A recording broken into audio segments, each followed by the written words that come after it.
Good evening, everyone. We're going to let everyone trickle in here. We're going to give this a few seconds or so. Hope everyone's having a great Monday so far. See if we can get you in and out of here with an hour of CE and time to watch two Monday Night Football games. Great. Well, let's go ahead and get started tonight. Again, thanks everyone for joining. I know it's a busy Monday. We're all tired. We're working a long day of patient care, and we got two Monday Night Football games on tonight. What more could you want? Let's get a little CE going.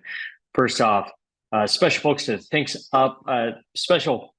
to the folks up in Ivoclar for their sponsoring of this program tonight and being able to bring you this program. If you don't know, Ivoclar's in Buffalo, and of course, it's a good Monday in Buffalo today because the Bills beat the Raiders yesterday, and some of our friends from Ivoclar were there at the game. Gotten to see Josh Allen get back on track with a good game in week 2. So we wish them the best of luck going forward. Lord knows they could probably use it. This is my dad. And I show my dad before every program I do because I'm proud of him and proud of what he did for dentistry. He practiced for 25 years in a little town called Amarillo, Texas, which is up in the panhandle of Texas. And my dad practiced there for about 25 years. In 1984, he sold his practice and we moved to San Antonio. And my dad passed away when I was young. He died when I was 10. And, you'd think at 10 years old, I would have a lot of memories of him. It's not like he died when I was 3 or something like that. He died when I was 10. So I think I'd have a lot of memories of him and memories of time with him.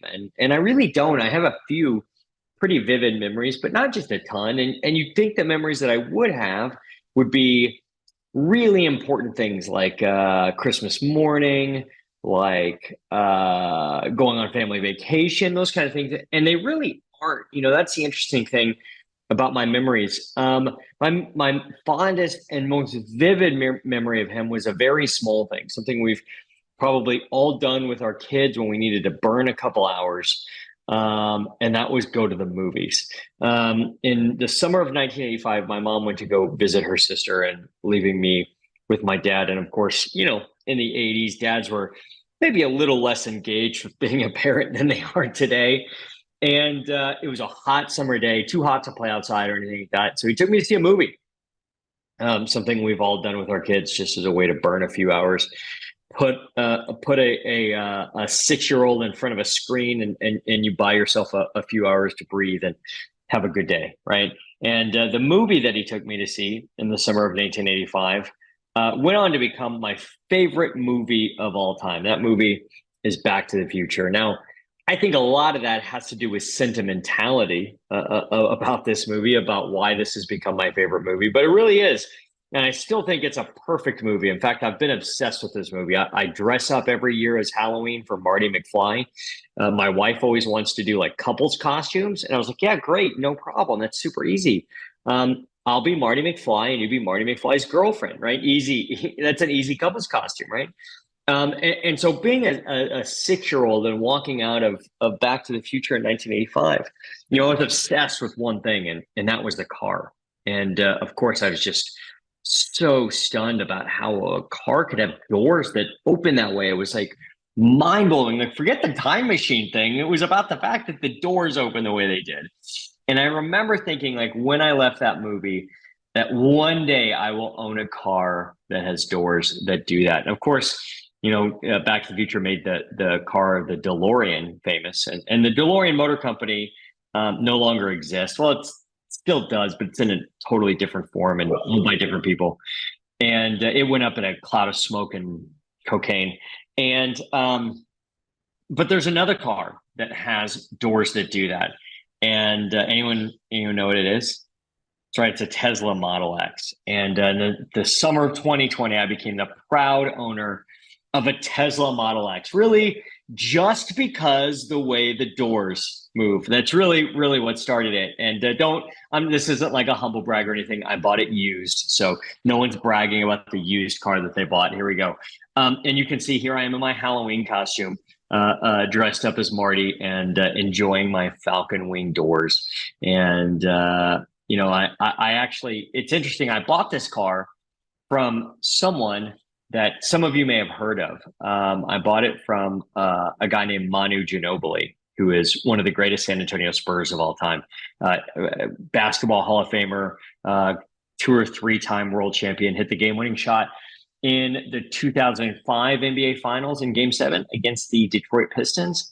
And so I bought this car used from Manu, and I remember like meeting up with Manu to give him the check and for me to take the keys. And I remember driving away in the car and thinking like, wow, like an NBA All-Star held the steering wheel. Basketball Hall of Famer farted into the same seat that I'm sitting in right now. Like his dry boogers are underneath this chair that I'm sitting in. At the end of the day, it just becomes a car. But the reason I bring up that story is because when my dad took me to see this movie, I don't think he ever thought that movie would have a direct impact on my life some 35 years later. Of course not. Like he was just trying to burn a few hours. It was such a little thing. But sometimes the little things in life are the things that matter. The little things we do are the things that make a difference. The little things we do in our relationships with our loved ones, the little things we do for our team and our staff members. The little things we do in practice are the things that make a big difference. We do a lot of continuing education on things like implant placements and sinus lifts and veneers and all-on-4s and all that really important stuff. And then we go back to our office on Monday. And do we do an all-on-4 on Monday morning? Do we do a full mouth rehab on Monday morning? Do we do a 12 veneers on Monday morning? Like, no, we do an MO on number 3 on Monday morning. We never spend any time on the little things. And I really do firmly believe that the little things make a huge difference. So if we could maybe make you 2 minutes faster on every class 2 restoration you do, it's a little thing. It doesn't seem like that big a deal in the grand scheme, but add that up over every class 2 you do over a year, and that's a significant increase in efficiency. If we could eliminate you from having one post-op sensitivity patient a month, that's 12 in a year, right? And that's, if you look at the cost of what a post-op sensitivity patient costs, you're on $150 for supplies and chair time and doctor time and assistant time. That's, $17,000 of freed up money. So the little things we do make a difference. The little things we do make a difference in our life. Little things we do make a difference in our practice. And that's what we want to talk about today, is some of the little things that can really help tomorrow morning. So I want to go back to dental school. Let's go back to freshman year of dental histology. I want to look at a scanning electron micrograph of this dental tissue. I want you to answer in your head what this is. And then this, of course, is unprepared enamel, right? And then, of course, this is scanning electron micrograph of prepared enamel, right? This could be prepared chemically. This could be prepared with a burr or air abrasion, but this is prepared enamel. And of course, you'll look at this and you see why it's so nice to work with an enamel when we're talking about adhesive dentistry. And that's because we have all these nooks and crannies for us to grab onto and bond our adhesive materials. Of course, we have the smear layer, which is important. The smear layer is what you see here, is getting electron micrograph of. And the smear layer is created by what? Think about it in your mind. Or maybe I should say who? Because the smear layer is created by us. We create the smear layer with our handpiece, with a 330 burr. We, by preparing diseased tooth structure, we create a slurry of tooth junk, for lack of a better word. That tooth junk gets pushed down into the dentin, and we have the smear layer. We need to deal with the smear layer if we're going to adhesively restore a tooth. And you can see here a side view of that, and you can just see all the junk that's down in here. And then, of course, we need to remove this smear layer. And how do we remove it? We, of course, remove it with phosphoric acid, right? Acid etched dentin is what we see here. And you see those dentin tubules. Now you can see the dentin tubules here, and you can see why we are able to penetrate, what we are penetrating with our adhesive resin to get our bond. And of course, we use the word bond. We talk about bonding in dentistry. Is that a covalent bond? Is that an ionic bond? Is that van der Waals forces? I don't remember any other basic chemistry terms. That's all of my knowledge of 4 years of basic chemistry boiled down into 3 words: covalent, ionic, and van der Waals forces. Of course, it's none of those, right? When we say the word bonding, it's a misnomer because we're not actually bonding to anything. Sometimes we do. In fact, there's one material where we are able to bond to dentin. Glass ionomer ionically bonds to dentin at a strength of about 10 megapascals, 10 to 12. Not very strong, but it does ionically bond to dentin. What are we doing when we're using our adhesive components for resin composite? We're doing micromechanical retention, right? We're doing micromechanical retention. And because our resin composite is hydrophobic and our teeth are hydrophilic, we need a bonding agent, right? And that's what you see here in that red and black lined area. And then of course, we see our dentin and our enamel, our adhesive bonds to that. And then our resin composite bonds to the adhesive. And so we need those two parts of our system to make things work. And that those systems have changed over the years. Obviously, different generations of bonding materials. And starting around 2008, we had the introduction of universal bonding agents. And these universal bonding agents were really the bond agents that allowed us to have some more flexibility in the way that we bonded. And the reason that these became available more widely in 2008 is because the MDP monomer became widely available for use after it ran off patent. And we were able to include that MDP monomer in universal bonding agents that you see here. So really anything that has the word universal or U in it is a universal bonding agent. There are other ones that do have other terminology in them, but for the most part, if you see a dental company putting out an adhesive today, by and large, it is almost always a universal adhesive. But what does that even mean? Well, first off, it means that we are allowed to, or we are able to use that adhesive, that dentin bonding agent, for both direct and indirect restorations, which is different from the past, where we had fourth generation bonding agents that we would use for direct resin composites, maybe even fifth or sixth generation bonding agents that were really only for direct restorations. And then, of course, we had our indirect restorations where we had to use a whole nother suite of products, right? Things like, a tooth primer or something like that that would go with our cement.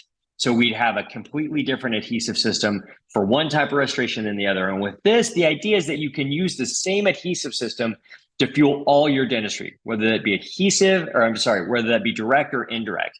And the reason why that's an advantage is because, number one, simplicity and cost.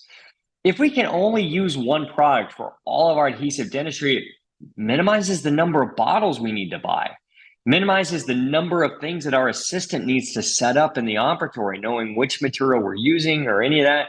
Hey, we just always have this one thing. Now, yeah, for a MOD on number 4, that adhesive would be paired with composite, and to deliver a crown on number 3, that adhesive would be paired with a cement. But at the end of the day, it's the same adhesive that's fueling the whole system. So simplicity yields a decrease in cost and overhead, and just an easier workflow in the office, which I think is great. And the reason we're able to use it for direct and indirect is because these materials have very low film thicknesses, usually between 5 and 10 microns. If air thinned well enough, 5 and 10 microns. So we're not interfering with our restoration's ability to seat in indirect situations, and we're also not getting puddling of adhesive, giving us some ambiguity about what is underneath the restoration in a bite wing, right? And because it has the MDP monomer, we're able to bond to resin, ceramic, metal, enamel, and dentin. That's all the things. And then additionally, we have a little bit more flexibility than fourth generation bonding agent when it comes to our bonding environment. It's a little bit more wet. As long as that wet is water and not spit or blood, we work good. If it's a little bit more dry, it works fine, or it works just as good as well, as opposed to, like, let's say, a fourth generation bonding agent where we really needed a specific amount of moisture inside the preparation. That really doesn't matter anymore, or it matters less, I should say. The other thing that these universal adhesives allow us to do is to use selective etching, meaning we can only etch part of the tooth and not etch other parts of the tooth depending on the preparation. When we put a strong acid onto dentin, it activates MMPs. MMP stands for matrix metalloproteinases. Those are catalysts that live inside of our dentin that begin to degrade our dentin bond from moment 1. And so that's part of why dentin bond fails over a relatively short period of time, and we rely on the retention and resistance forms of our preparation and our enamel bond to hold our direct composite in. We still need phosphoric acid etch on enamel, but remember, enamel and dentin are just so different.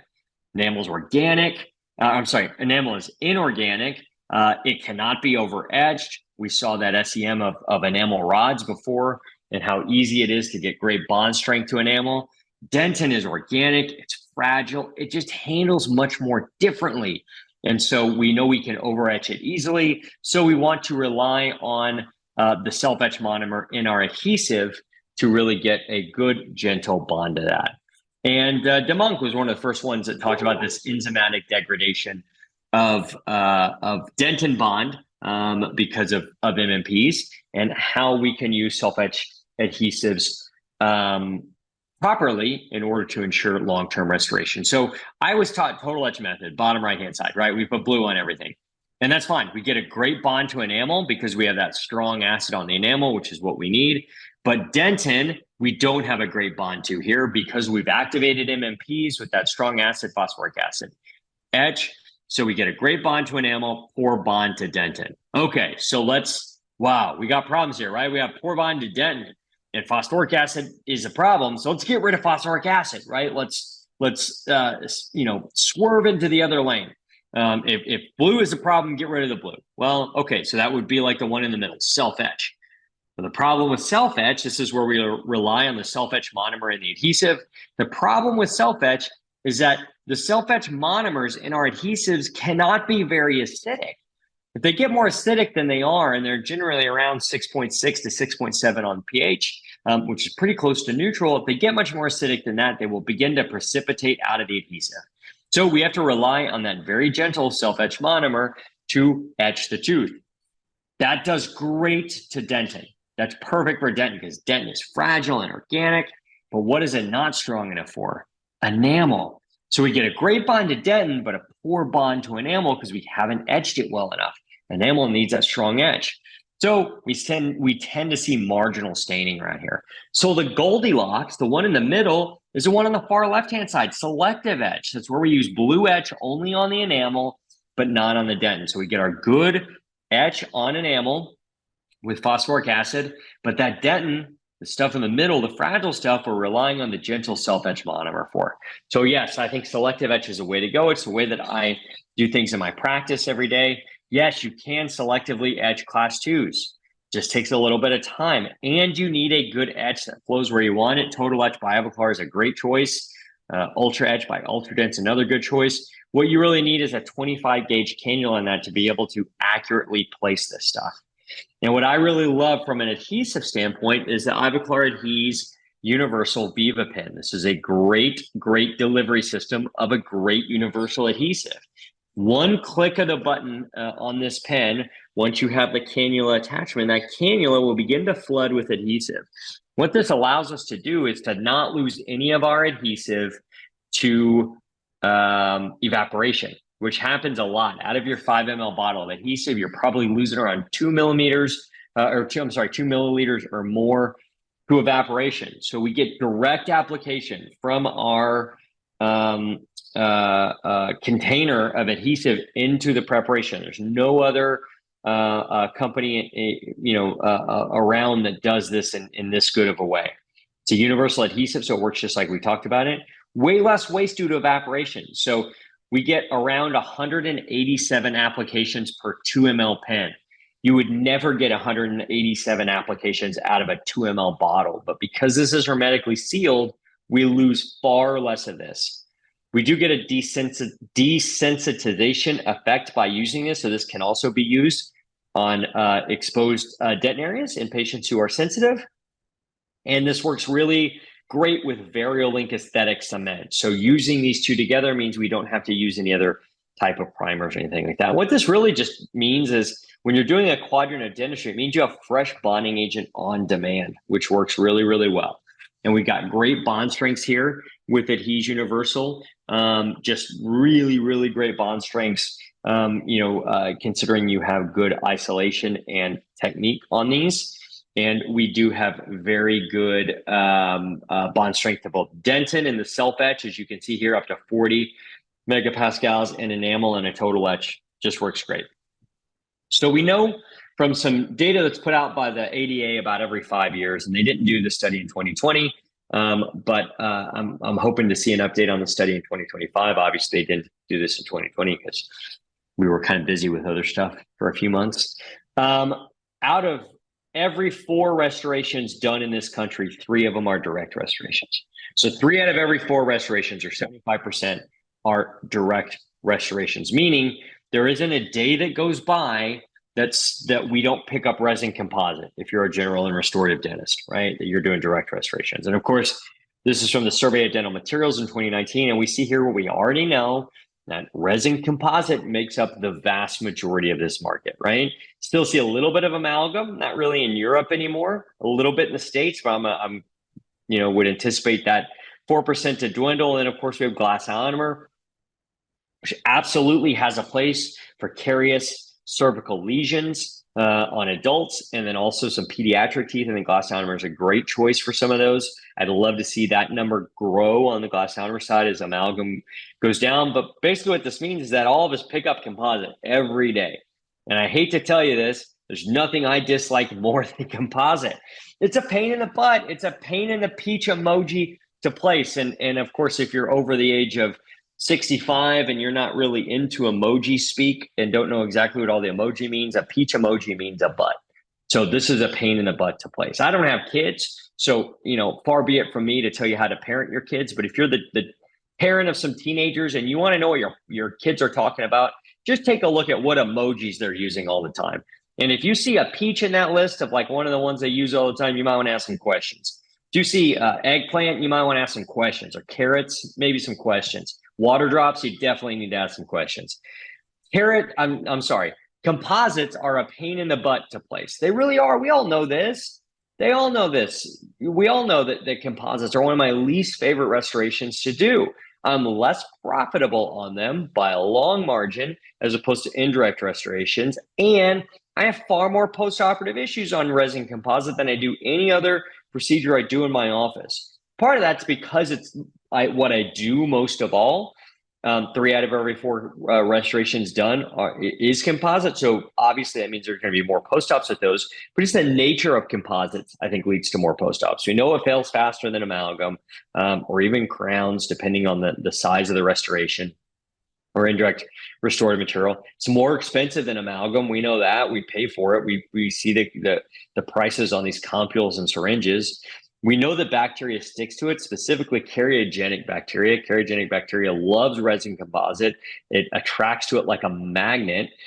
Finally, it's tooth colored. That's a good one, number 6. And then finally, the best one is number 7, right? Is that it allows us to have more conservative preparations, which is awesome because our preparation style has changed since the days of what we were all trained in dental school with amalgam, right? We all were taught restorations designed just like a guy.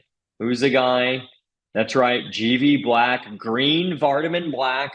We all learned GV black style preps. And that's not what we need to do in resin composite. We don't need extension for prevention. We don't need to square off our boxes. We can literally remove the diseased tooth structure, do a minor break of contact, leave some infinity edges there. And that's it. We're not having to destroy teeth like we used to just for the material, right? Just for the material. Did you guys know there's actually a statue of GV Black in Chicago in a park, like near Lincoln Park, I think, on just like the near north side of Chicago? We're at a part in our history where we're going back and examining our history and kind of realizing who needs statues and who doesn't. And I'm just saying, maybe we should look at taking down that statue of GV Black and replacing it with somebody who is maybe a little more kind to tooth structure, because we destroyed a lot of tooth structure in the name of GV Black, right? We don't have to do that anymore. And one of the big, trends in dental materials of the last few years is bulk fill composite. Bulk fill composite really started around, 2010 or so with some of these materials you see here, and all of these materials have had changes over the years and new iterations of materials. And, what Ivoclar started with Tetra Evoceram bulk fill has evolved, right? We're now on to newer phases of these that are actually much better. And the ones that I want to talk about today are the Tetric Power Fill and Tetric Power Flow. This is a flowable and a paste combination that were really designed to work together in order to let you restore any posterior tooth situation. So these allow you to fill in 4 mm increments and have extremely low shrinkage, low polymerization shrinkage.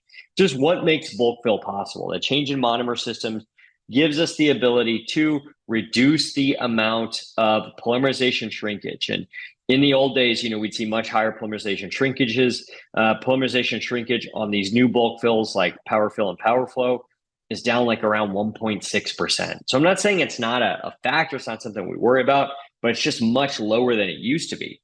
Paste and flowable to use on any preparation, right? Whether that be a tiny little lingual pit on number 3 that it's hard to get a paste into, perfect, you got the flowable. Or something big and blown out where you really need the body of the paste to be able to shape it, right? And everything in between. And quite honest, most situations I use a little bit of both, right? I use a little bit of paste or a little bit of flowable along with the paste, and they work together. And one thing this material does that has changed since the introduction of bulk fills when they first came out tended to be really translucent.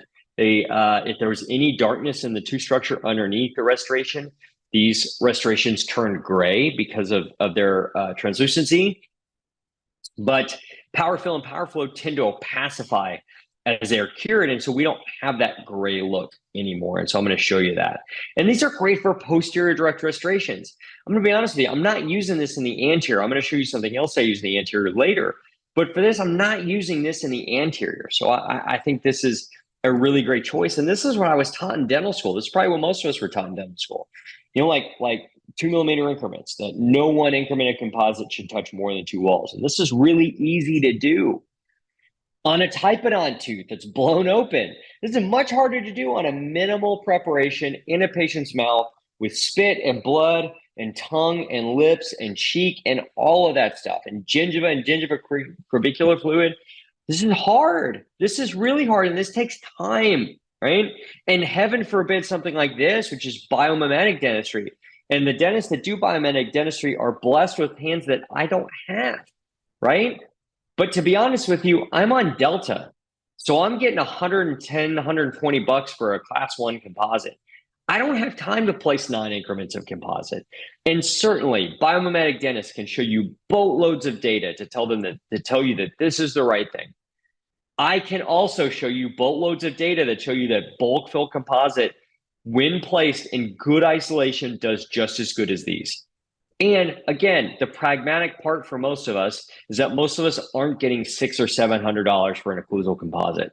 So laying down 9 different increments, all of different shades, with maybe a little bit of ribbon down at the bottom of it to act as quote unquote rebar, right? That doesn't make sense pragmatically in our practices. So instead of this, let's do this. Fewer increments is better. Every time we place an increment of composite in a tooth, we risk 2 things. Number 1 is contamination. Number 2 is a bubble or a void, right? Both those are bad. So let's minimize the number of increments. And the Power Cure system really helps. Power Cure system, when you use all of these components together by Ivoclar, you can do 3-second curing of 4 mm increments. And it starts with the Blue Phase Power Cure curing light. This is a very specific curing light that has a very specific array of both violet and blue LEDs.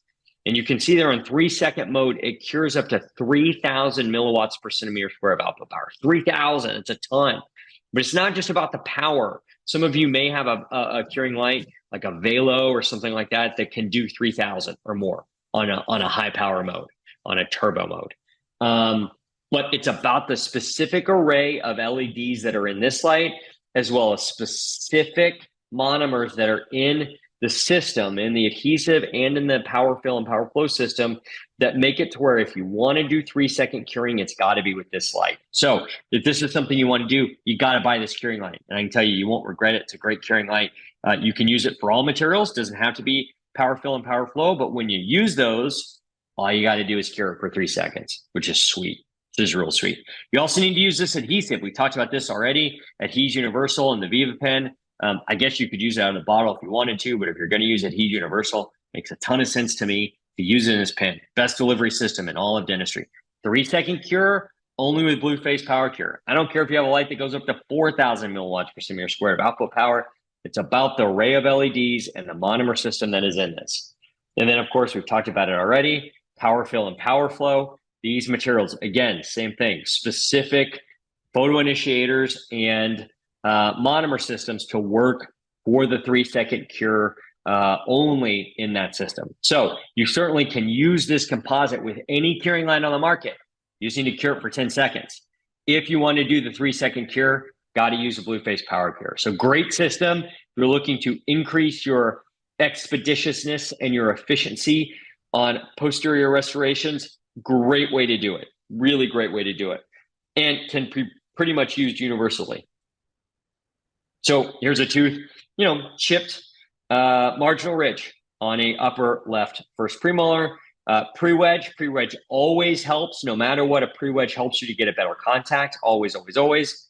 Pretty minimal preparation there with infinity edges, broken contacts, just remove the decay. A little bit of stain on that occlusal that had started to spread right close to the DJ. So we gave it a little bit of a finger extension there on the occlusal. Here we are with our separating ring, which we'll talk about in a minute. First increment of being that interproximal box. And you can see before I cure it here, it's kind of gray, right? It's a little bit gray. But as we cure it, you're going to start to see it opacify. And look at that.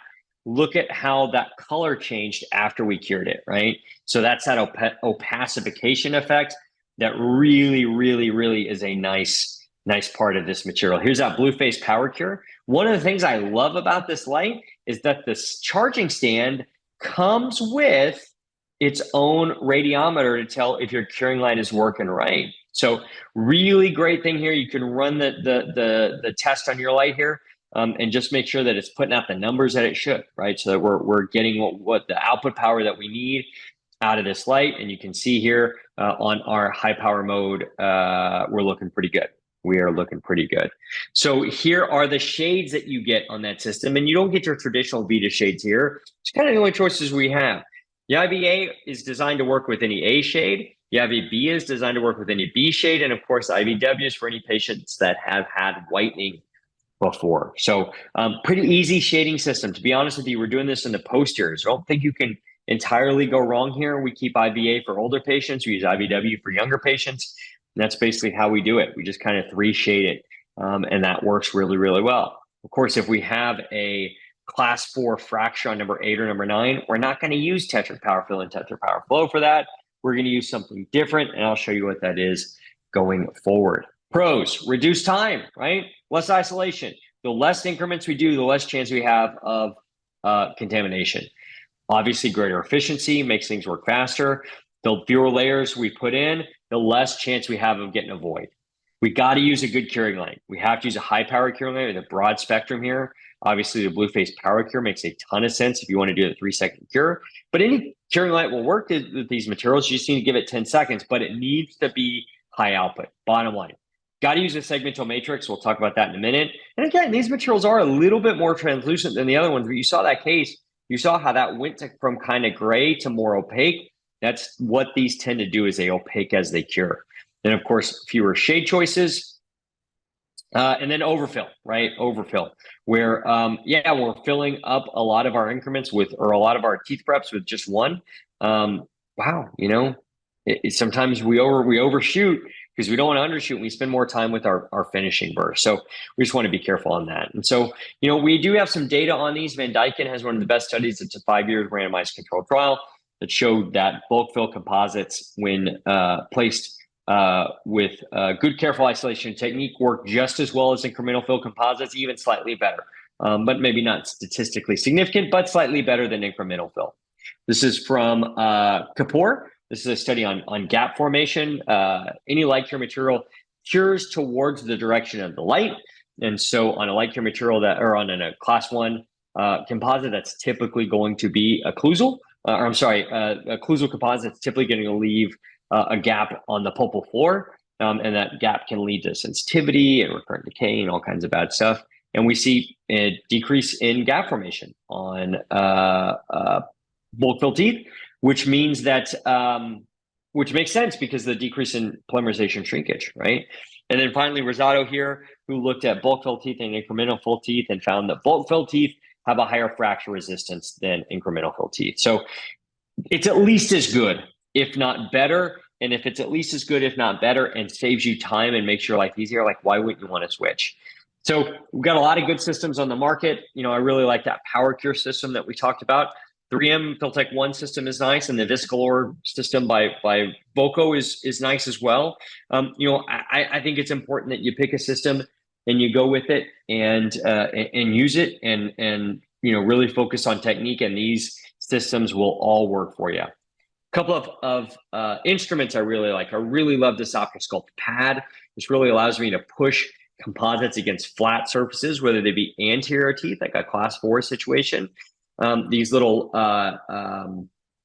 inserts are, the green one is 4 millimeters in diameter. Circumference, diameter. I think it's diameter, right? It's been a while since I've done geometry, folks. I don't think it's a radius. Whatever double the radius is, that one. There might be a pie somewhere in there. I can't remember. It's been a long day. I'm hungry. I would love a cherry pie right now.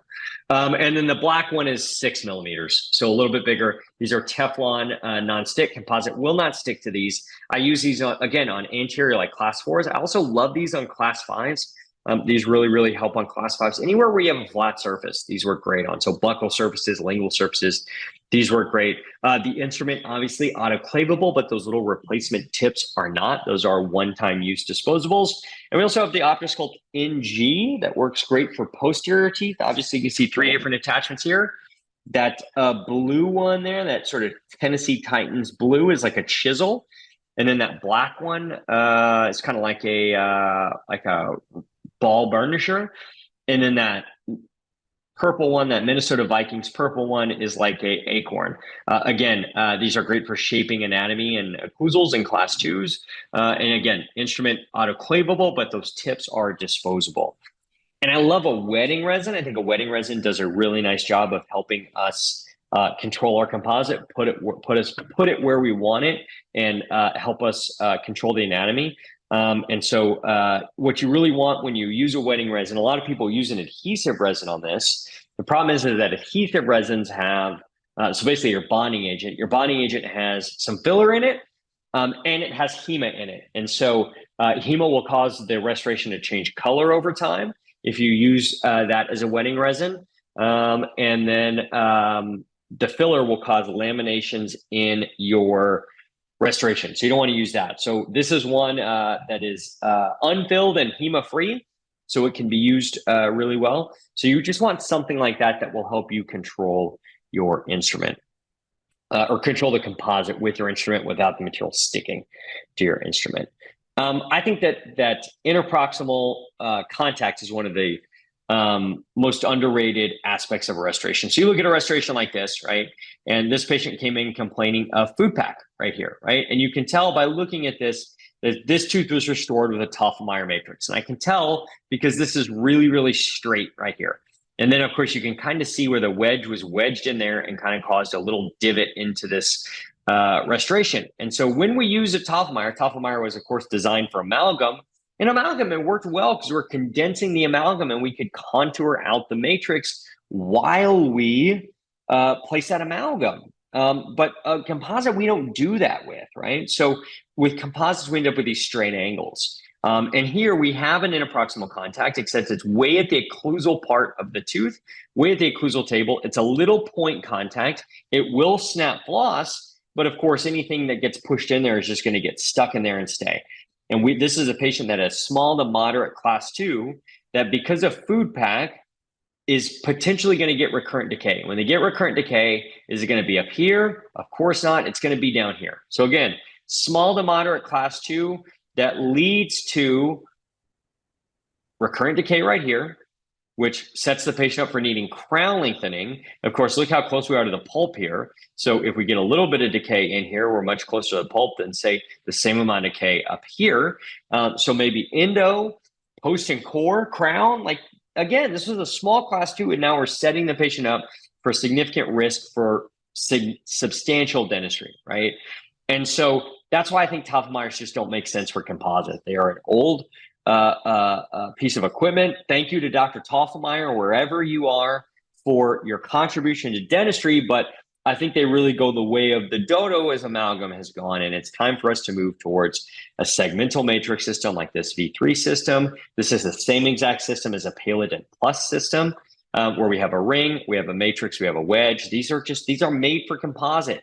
These are made, the matrices are made anatomically, so they have a curve, as you can see here, which is what posterior teeth have. They have curves. We have the wedge, which is holding this apparatus together. And then, of course, the ring, which is separating the teeth. And in Toffelmeyer systems, we rely on the wedge to separate the teeth, but a wedge can really only separate about a pound of separation force between teeth. But this ring can generate between 4 and 6 pounds of separation force. So we get much better contacts, we get much better curves, and we get much better control of flash. What I always tell people is, yeah, sometimes these systems are hard. You get the matrix rocking around, and you don't have the wedge in there really fully seated. So this matrix walk around, you put the ring on, and you think that's going to stabilize it, but it doesn't, and the matrix starts to pop out. Yeah, I mean, sometimes these are maddening. I get it. I've done it. I've been there. They're hard. But what I always tell people is, if your matrix is kind of moving around a little bit, don't put your ring on it. Don't think the ring is going to stabilize it. It's just like a relationship. If the relationship's not stable, don't put a ring on it. If your matrix isn't stable, don't put a ring on it.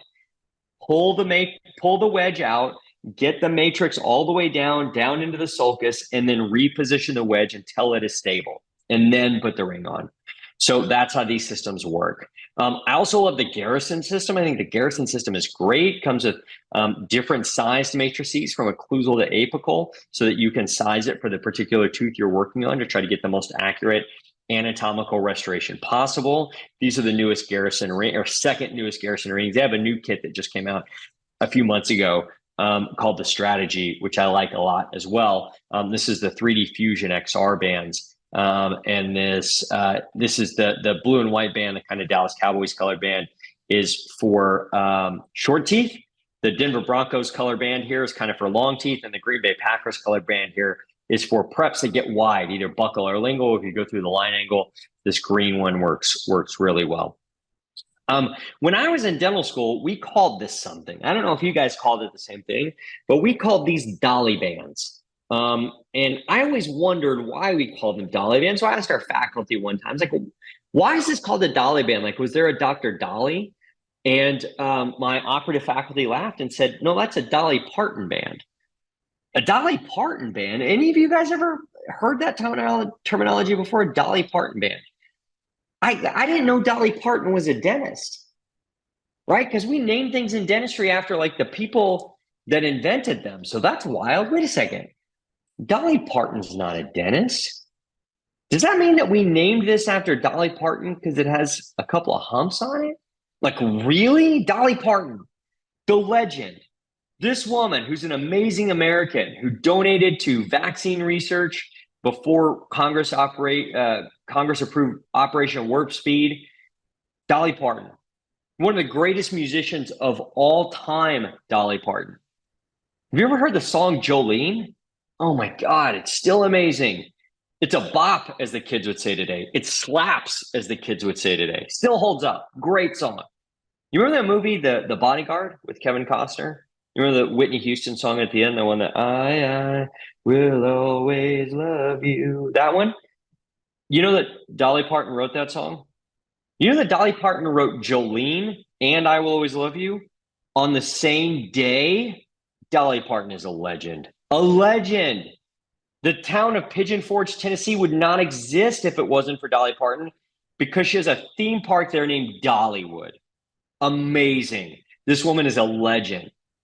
And like, we've boiled her essence down to 2 humps on a matrix band. Now, I frankly will not have it anymore. And I'm drawing a line in the sand. I know dentistry is a patriarchy, but I think we can do better. I think we can do better. So please, if you ever need that band, if you ever need that, don't ask for a dolly band. It's insulting to the legend. If we're going to boil someone's essence down to 2 humps on a matrix band, I'm going to do it with somebody who has a little less talent than Dolly Parton. So please, I ask you to ask your assistant for a Kardashian band if you need one. And from a family who's never really led a opportunity for collaboration and sponsorship pass through their fingers. Coming later this year from Patterson Dental, we have Kardashian collection matrix bands for when your contact needs to be thick. Of course, wedges are important in this whole scenario. These are the 3D fusion wedges. I really like these wedges. They're Teflon coated, and they have these nice fins that can pop out there so that, hey, if we have a little concavity in the root surface, these little fins will deploy so that we get the matrix being held up against the root of the tooth, and we don't get any flash there, which is really important. The strategy version of these are hollow on the underside, so they actually do sort of straddle over the papilla, which is really nice if you have somebody that's got any inflamed tissue there. I hate days that look like this, or afternoons or mornings that look like this, because these are just a beating. And I know, like, we're supposed to practice quadrant dentistry, which sounds all fun and good until you look at this and you just think, like, who at my front desk did I upset to give me a day like this? Because I know two things about a morning or an afternoon like this. I know that, number one, my back is going to hurt when I'm done with this, because these are just a physical beating, these class twos next to each other. And number two, I'm going to be less profitable than if I would have prepped one crown. And so then, of course, I start second guessing myself on, like, treatment planning. Like, really? This number 18 MOD couldn't have been a crown, Josh? Come on. You could have made your life a lot easier had you done that. The number 20 couldn't have been a crown. This number 14 MOD couldn't have been an onlay. Seriously, get with it. I just think there's nothing that we have to do in dentistry regularly that's more difficult than two class twos next to each other. Yeah, like hybrids are hard, but we don't have to do this regularly. Prepping and inserting veneers are hard. We don't have to do that every day, but this is something I have to do every day. So we have a tooth like this or teeth like this. And of course we have decay right next to each other. It makes sense, right? They obviously, like, these two sites next to each other share a lot of issues. Plaque, right? The patient's saliva and brushing and plaque and all that stuff, right? So of course, like, we see this a lot because so the way this works. So there's three ways we can do this, right?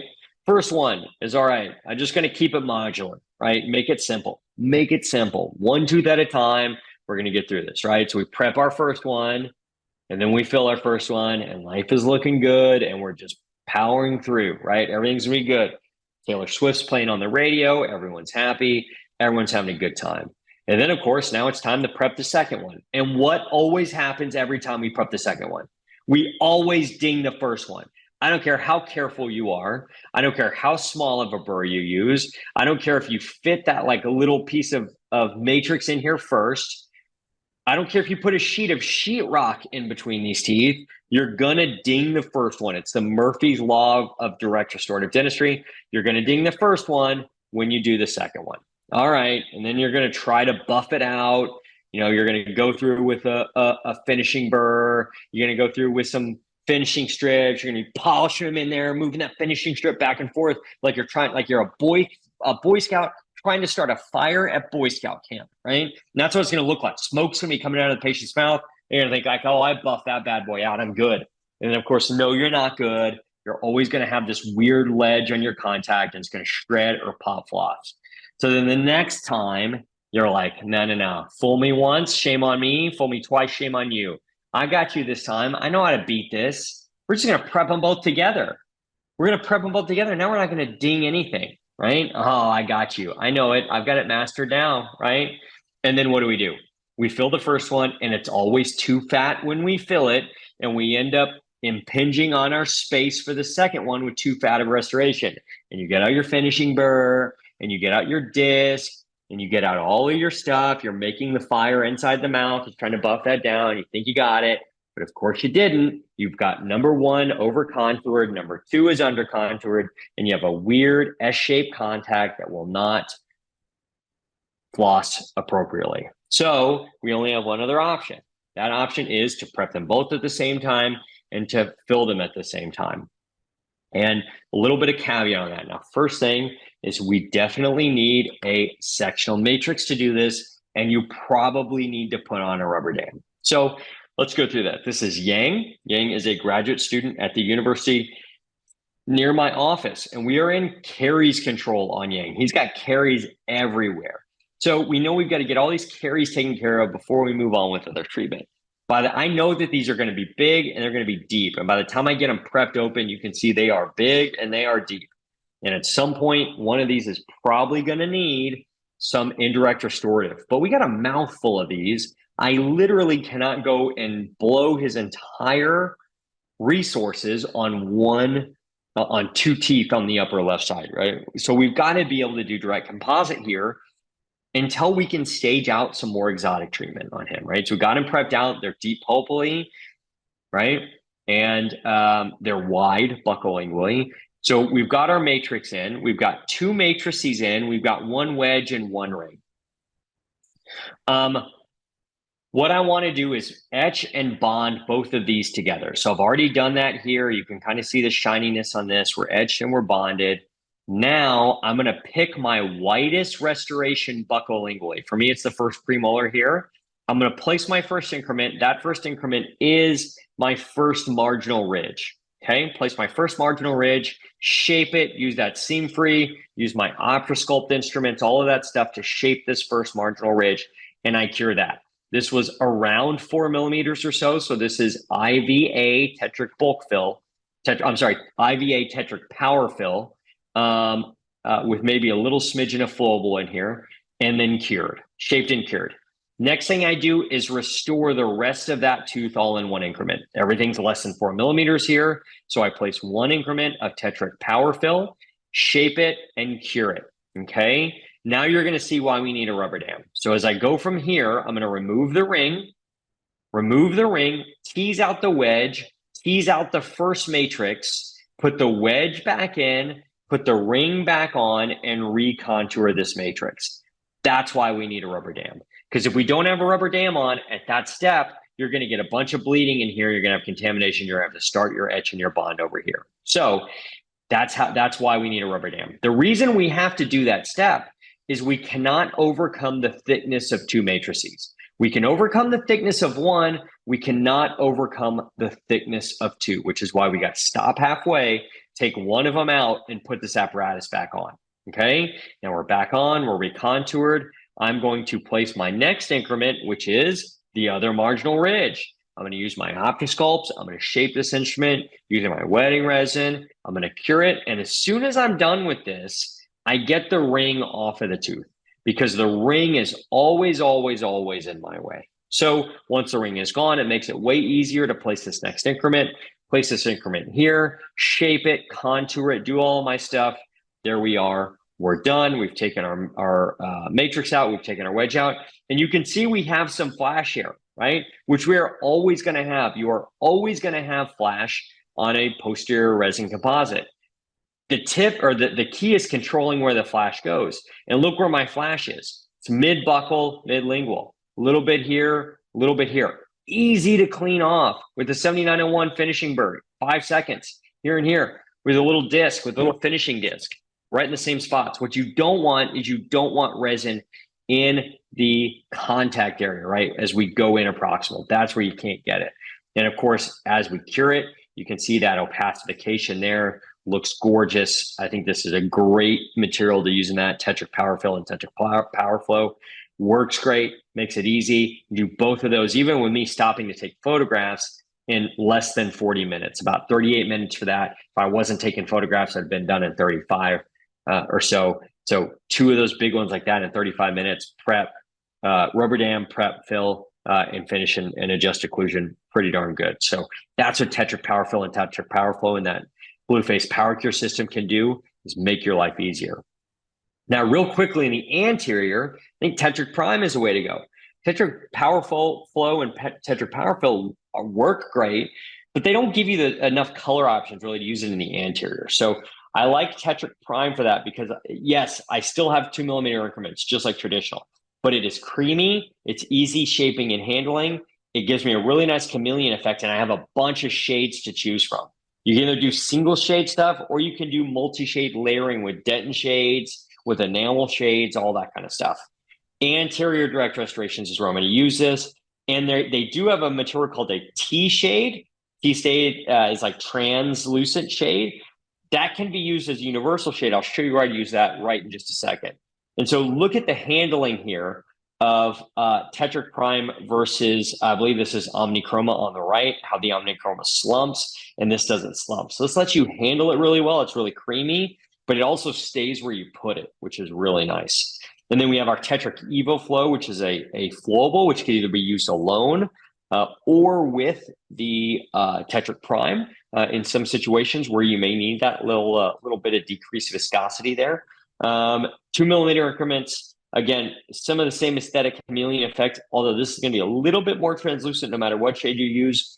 And this trans shade, this T shade, translucent shade, is awesome for Invisalign attachments. So if you're using Invisalign, this is really, I think, the best material to use for Invisalign attachments. It's also a great material to use in class 5 type situations. So you can see here how well that blends in, or situations like this where we have like geriatric patients who might have every single shade of the Vita Shade Guide in their mouth somewhere, right? And so it's like, all right, well, which shade do we match it to?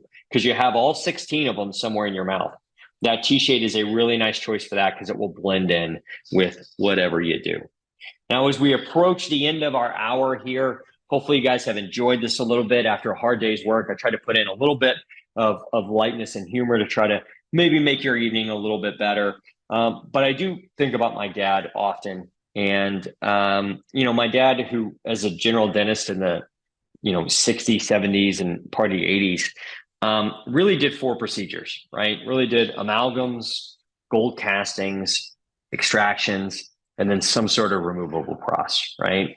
I often wonder, would he even recognize what I do today? If he could walk into my office, would he even have any idea what it is that I'm doing? And I hope that we have, as dentistry, fulfilled the promise that the future of dentistry would be, when he thought about it in, let's say, 1978, when he thought about what dentistry would be like in 40 years, did he think it would be, would he be proud with where we are? And I think he would. I think we've got great materials.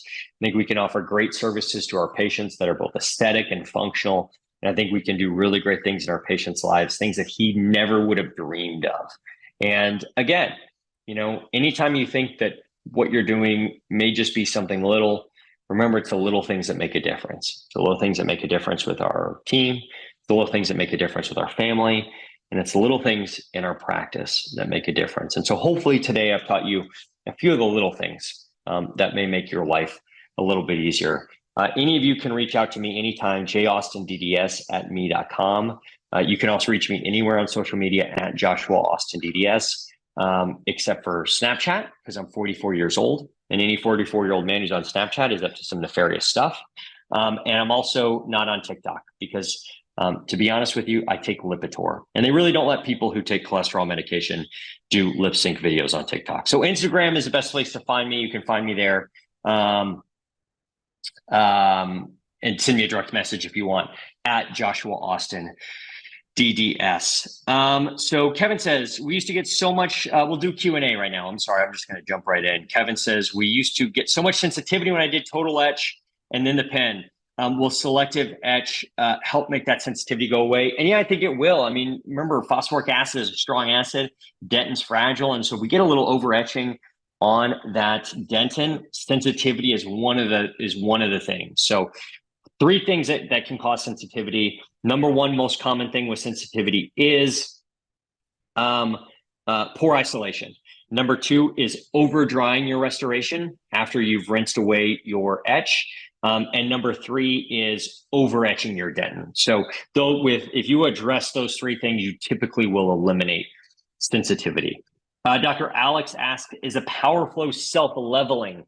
Meaning will it sort of level itself out? Yeah, it actually does a really nice job of that. You can work it a little bit, but it will self-level, especially over the span of a couple of seconds. So trying to use it to like build up a cuss tip or something like that with the flowable is not going to work great because it will sort of flow and level. Why would do bond to dentin be worse with total etch versus self-etch? This is from Bob. The reason is because we can over etch the dentin. And so that's where that comes from. We activate the MMPs, that starts to break down our dentin bond. So that's where we get that decrease in debt and bond strength on total etch.